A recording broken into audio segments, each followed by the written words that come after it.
아들아, 엄마는 오늘도 결혼정보회사 앞을 서성였단다. 우리 아들이 33이 됐습니다. 33. 제가 처음 그 숫자를 달력에 표시했을 때 가슴 어딘가에서 뭔가 쿵 하고 내려앉는, 마치 오래된 장롱 위에 올려둔 무거운 짐이 드디어 바닥으로 떨어지는 것처럼요.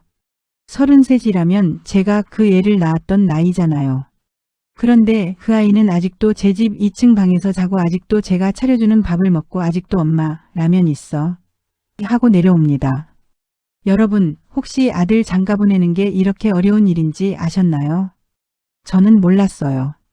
정말 몰랐습니다. 딸 가진 친구들은 이렇게 말하더라고요. 너는 좋겠다. 아들이라서.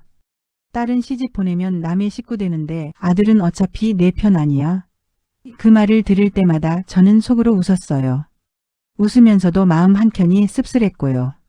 왜냐면 저는 알거든요. 아들 가진 엄마들만 아는 그 감각. 아들이 결혼을 안 하면 안 한다고 걱정이고, 결혼을 하면 한다고 또 걱정인 그 이상한 감각. 오늘 제 이야기를 들어주시겠어요? 일상 평범했던 우리 집. 제 이름은 이정순이에요. 올해 62살입니다. 남편과는 29에 만나 30에 결혼했어요. 첫째가 딸이고 둘째가 아들이에요. 딸은 28에 시집을 갔어요. 그 아이는 제가 중매를 놓기도 전에 알아서 사위를 데려왔더라고요. 엄마, 이 사람이야 하면서요. 그때 저는 생각했어요. 아이들이 다 이렇게 알아서 해주는구나. 다음엔 아들도 그러겠지. 그러지 않았습니다. 아들 이름은 민준이에요. 성격이 얼마나 좋은지 동네 경비 아저씨도 민준이 칭찬하고, 마트 계산대 언니도 민준이 칭찬해요. 잘생겼냐고요?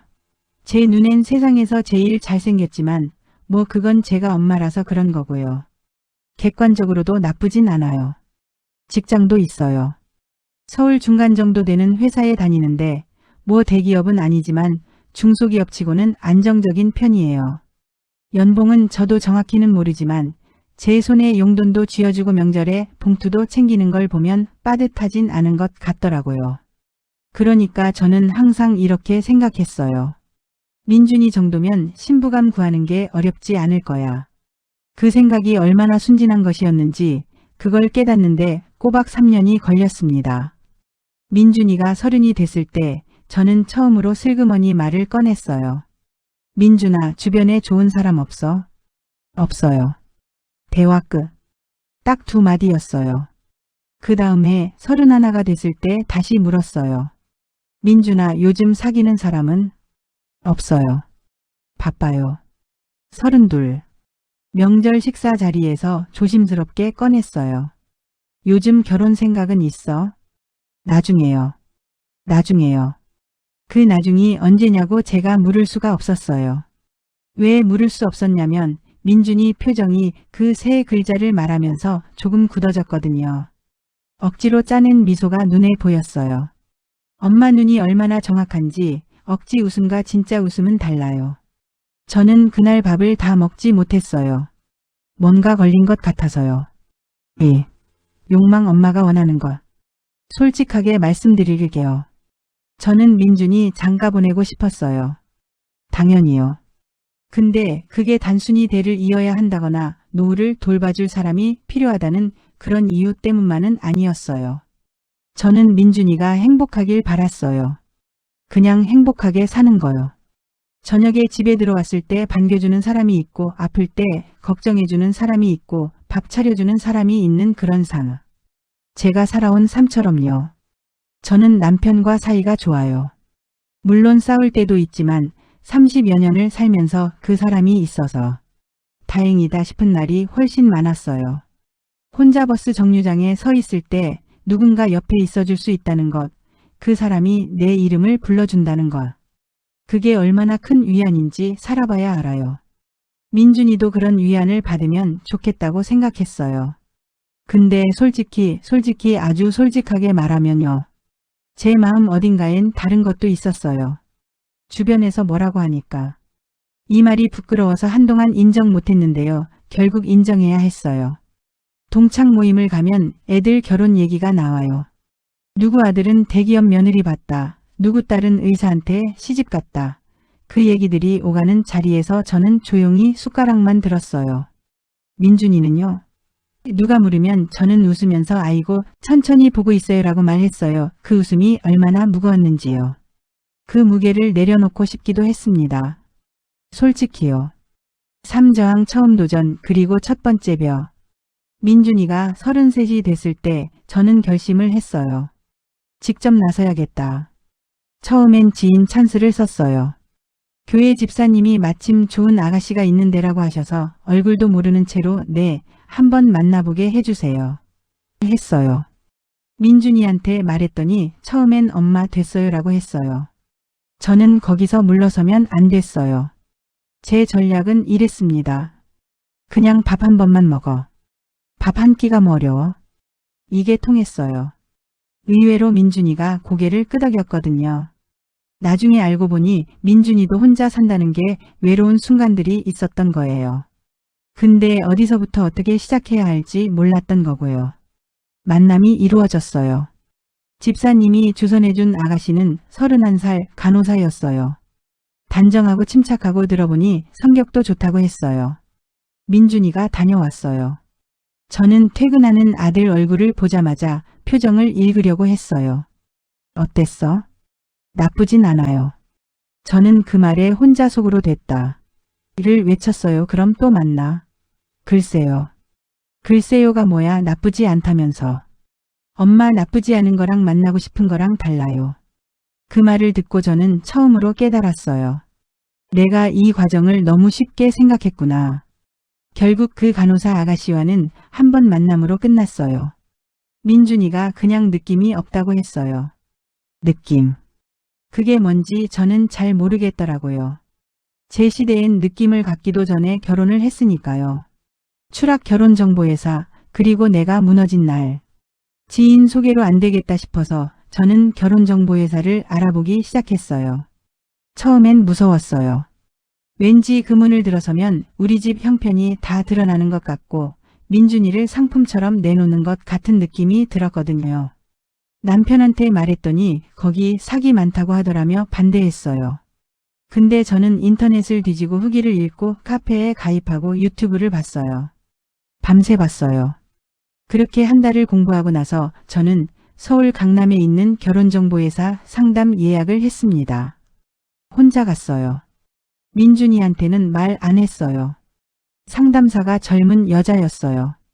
인상이 좋고 말도 잘했어요. 저한테 커피를 내오고 따뜻하게 맞아줬어요. 근데 그 상담이 진행될수록 제 마음이 이상해졌어요. 상담사가 여러 가지를 물었어요. 민준이 직장, 연봉, 학벌, 키, 외모, 자산, 부모님 직업, 거주 형태. 저는 하나하나 대답하면서 어딘가 이상한 기분이 들었어요. 그냥 품평회 같았어요. 제가 낳고 키운 아이가 숫자로 환산되는 느낌. 민준이가 평균인지 그 이하인지 가능성이 있는지 없는지 판단받는 느낌. 상담사가 조심스럽게 말했어요. 어머니, 요즘 여성분들이 조건을 많이 봐요. 아드님 직장 규모가 조금 아쉽긴 해요. 거주지도 지방이시라 서울 선호하시는 분들은 좀 어려울 수 있고요. 연봉을 좀 더 높이시거나 아니면 기대치를 조정하시는 게. 기대치를 조정한다. 저는 그 말을 듣고 잠깐 말을 잃었어요. 기대치를 조정하라고요. 제 아들에 대한 기대치를요. 상담사는 계속 설명했어요. 아마 그분은 그게 현실적인 조언이라는 걸 알았겠죠. 틀린 말도 아니었을 거예요. 근데 엄마 귀에는 그 말이 이렇게 들렸어요. 당신 아들은 1급 상품이 아닙니다. 저는 상담을 마치고 나와서 회사 앞 벤치에 앉았어요. 5분쯤 앉아 있었나요? 강남 거리가 익숙한 듯 낯설게 느껴졌어요. 그리고 전화기를 꺼내서 민준이 연락처를 눌렀다 다시 껐어요. 그 아이한테 뭐라고 해야 할지 모르겠었거든요. 집에 와서 남편한테도 말 안 했어요. 그냥 밥 차리고 설거지하고 자리에 누웠어요. 밤에 천장을 보면서 오래 생각했어요. 내가 뭘 하고 있는 건가? 내가 아들을 위한다고 하면서 혹시 내 체면 때문에 이러는 건 아닌가? 그 질문이 생각보다 아팠어요. 바닥 아들과 나눈 진짜 대화. 그 일이 있고 한 달쯤 지났어요. 어느 일요일 오후 민준이가 거실에서 텔레비전을 보고 있었어요. 저는 부엌에서 과일을 깎다가 왜인지 모르게 그냥 들어갔어요. 민준아. 응. 엄마 궁금한 거 있어. 민준이가 리모컨을 내려놓았어요. 엄마가 이런 말투로 시작하면 보통 진지한 얘기라는 걸 아는 거겠죠. 결혼 정말 싫어? 아니면 그냥 귀찮아서 안 하는 거야? 민준이가 잠깐 있다가 말했어요. 둘 다는 아니에요. 그럼 뭔데? 그냥 모르겠어요. 어떤 사람을 만나야 할지, 뭘 기준으로 결정해야 하는지. 사람들 보면 다들 그냥 자연스럽게 만나고 사귀고 결혼하는 것 같은데 나는 그게 자연스럽지가 않아서. 저는 그 말을 듣고 뭔가가 탁 트이는 느낌이었어요. 이 아이가 무서운 거구나. 틀린 게 아니라 방법을 모르는 거구나. 저는 조심스럽게 물었어요. 혼자 외롭진 않아? 민준이가 잠깐 웃었어요. 외롭죠. 당연히. 그럼 만나고 싶은 사람 유형은 있어? 어떤 사람이면 좋겠어? 그리고 민준이가 한참 생각하다가 말한 것들이 있어요. 그 말들이 사실 별거 아니었어요. 같이 밥 먹을 수 있는 사람, 내 말 들어주는 사람, 억지로 뭔가 맞추려고 하지 않는 사람. 거창한 기준이 하나도 없었어요. 근데 그 대화가 끝나고 저는 혼자 방에 들어가서 울었어요. 왜 울었냐고요. 그 아이가 그런 걸 원하는 사람이었는데 저는 지금까지 조건 맞추고 기대치 조정하고 정보회사 상담이나 받으러 다녔으니까요. 내가 아들 옆에 있으면서 정작 아들 얘기를 제대로 들은 적이 없었구나 싶어서요. 변화 엄마가 달라지기로 했을 때 그날 이후로 저는 방향을 바꿨어요. 장가 보내는 것에서 아들이 좋은 인연을 만날 수 있는 환경을 만드는 것으로요. 들리기엔 비슷한 것 같지만 완전히 달랐어요. 첫째로 저는 더 이상 민준이한테 결혼 얘기를 먼저 꺼내지 않았어요. 완전히 말 안 한다는 게 아니라 아들이 편하게 먼저 꺼낼 수 있는 분위기를 만들자고 생각했어요. 그러려면 제가 먼저 조급함을 내려놓아야 했어요. 이게 쉬울 것 같죠? 어렵습니다. 달력을 보면 나이가 보이고 동창 모임 다녀오면 또 마음이 흔들리고 명절에 친척들이 한마디씩 하면 또 긁히고. 그러면서도 저는 민준이 앞에선 평온한 척 해야 했어요. 그 연기가 처음엔 힘들었어요. 근데 하다 보니까 어느 순간 연기가 아니라 진심이 됐어요. 이 아이가 행복한 결혼을 하는 게 중요한 거지 언제 하느냐가 중요한 게 아니잖아. 그 생각이 진심으로 자리 잡는데 꽤 오래 걸렸어요. 둘째로 저는 민준이의 생활을 좀 들여다보기 시작했어요. 어디서 어떻게 시간을 보내는지, 어떤 사람들을 만나는지, 그리고 알게 됐어요.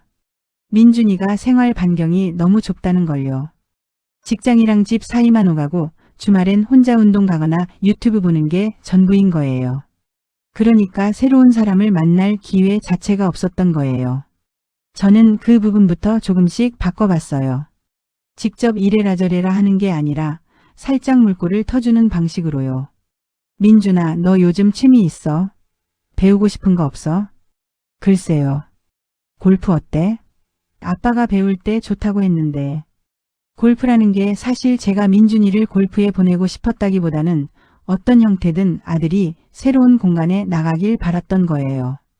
근데 골프는 비싸다며 민준이가 거절했고 대신 테니스를 해보고 싶다고 했어요. 그렇게 민준이는 동네 테니스 클럽에 등록했어요. 거기서 무슨 일이 생겼냐고요? 일단 그건 나중에요. 기억 내가 결혼할 때. 이 즈음에 저는 자꾸 옛날 생각이 났어요. 제가 29에 남편을 처음 만났을 때요. 선을 봤어요. 지금이야 선이라는 문화 자체가 낯선 것처럼 느껴지지만 그때는 그게 자연스러웠어요. 부모님이 잡아주는 자리에 나가서 첫눈에 어떤 감정이 생기면 그 사람이고 없으면 아닌 거예요. 남편을 처음 봤을 때 솔직히 말하면 설렘은 아니었어요. 안정감이었어요. 이 사람은 나를 힘들게 하지 않겠다는 느낌. 뭔가 복잡하게 얽히지 않을 것 같다는 느낌. 그게 저를 끌었어요. 그런데 당시 제 어머니는 어땠을까요? 저는 그걸 한 번도 깊이 생각해 본 적이 없었는데 민준이 문제를 겪으면서 갑자기 궁금해졌어요. 어머니께 전화를 드렸어요. 엄마, 나 결혼할 때 어땠어요? 마음이요. 어머니가 잠깐 웃으셨어요.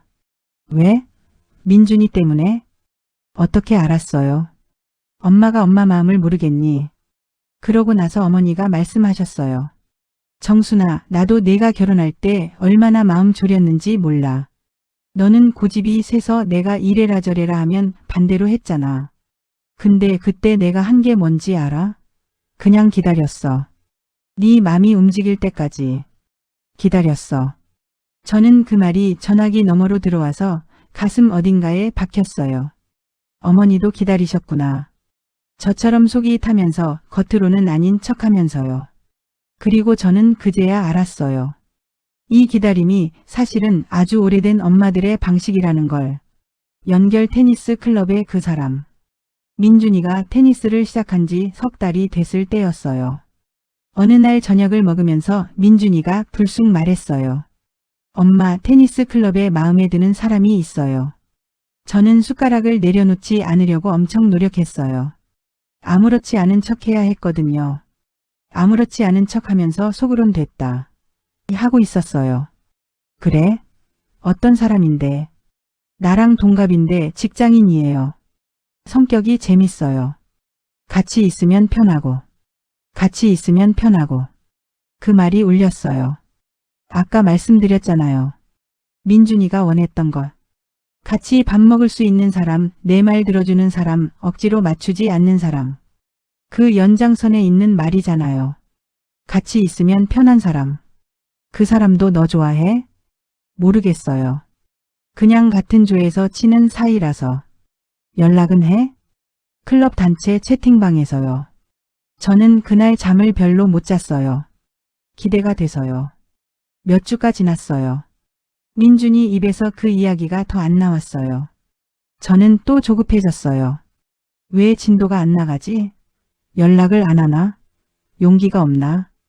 별 생각이 다 들었어요. 근데 저는 물어보지 않았어요. 아들이 준비될 때 얘기해 줄 거라고 그걸 믿기로 했으니까요. 한 달 반쯤 지났을 때 민준이가 또 불쑥 말했어요. 엄마, 그 사람이랑 둘이서 테니스 치기로 했어요. 저는 그때서야 숟가락을 떨어뜨렸어요. 일부러가 아니라 진짜로요. 고비 만남 그리고 엄마가 끼어든 실수. 민준이가 그 사람과 처음으로 둘이 만났어요. 그날 민준이 귀가 시간에 맞춰 저는 거실에 앉아 있었어요. 자는 척했다가 소리 들리면 나가려고요. 민준이가 들어왔어요. 어땠어? 좋았어요. 얼마나 좋았어? 그냥 좋았다고요. 저는 그 짧은 좋았어요 속에 얼마나 많은 게 담겨 있는지 느꼈어요. 민준이가 입꼬리를 억누르고 있었거든요. 그 다음 주 또 만났어요. 그 다음 주에 또요. 저는 그때부터 조심성이 무너졌어요. 슬금슬금 물어보기 시작했거든요. 직업이 뭐래? 부모님은 어디 사신대? 나이는 동갑이라고 했지? 학교는? 하루에 한 가지씩 물어봤는데 민준이 반응이 처음엔 그냥 답해줬어요. 근데 점점 표정이 다치는 게 보였어요. 어느 날 민준이가 딱 말했어요. 엄마 자꾸 물어보지 마요. 부담돼. 저는 그 말이 상처가 됐어요. 그리고 동시에 깨달았어요. 내가 또 같은 실수를 하고 있었구나. 관심이랑 간섭은 종이 한 장 차이예요. 엄마 입장에선 다 관심인데 아들 입장에선 다 간섭일 수도 있어요. 저는 그날 이후로 다시 입을 닫았어요. 민준이가 먼저 말해줄 때까지. 10. 깨달음 장가 보내는 게 아니었어. 민준이와 그 사람이 사귄 지 2달이 됐을 때였어요. 어느 저녁 민준이가 먼저 식탁에 앉아서 말했어요. 엄마, 나 이 사람이랑 진지하게 만나고 싶어요. 저는 그 말을 듣고 아무 말도 못했어요. 어머니, 아버지한테도 얘기하고 싶고요. 나중에 뵙는 자리도 만들고 싶어요. 눈물이 날 것 같았어요. 근데 울면 안 됐어요. 민준이가 민망해하니까요. 저는 그냥 그래라고 했어요. 짧은 그래 한마디. 나중에 방에 들어가서 남편한테 말했더니 남편도 아무 말 안 하다가 한참 후에 그러더라고요. 잘 됐네. 두 글자짜리 반응이었지만 그 두 글자에 다 들어 있었어요. 그 이후로 저는 많이 생각했어요. 제가 3년 동안 결혼을 시키려고 했는데 결국 그게 아니었어요. 민준이는 결혼을 안 하는 게 아니라 결혼을 할 준비가 되고 있었던 거예요. 저랑 다른 속도로, 저랑 다른 방식으로요. 엄마로서 제가 실제로 한 건 뭔가 생각해 봤어요. 결혼정보회사 상담. 한 번 가서 실망하고 왔어요. 지인 소개. 한 번 성사시키고 실패했어요. 테니스 클럽 등록. 그게 사실 일이 됐네요. 근데 진짜로 일이 된 건 테니스 클럽이 아니라 제가 닥치고 기다렸던 그 시간이었어요. 아들이 말할 수 있는 공간을 만들어준 그 대화가요. 장가를 보낸다는 말 안에는 엄마가 주어예요. 엄마가 민준이를 어딘가로 보내는 거예요. 근데 실제로는 달랐어요. 민준이 스스로 걸어 나간 거예요. 저는 그냥 문을 열어두고 기다렸을 뿐이고요.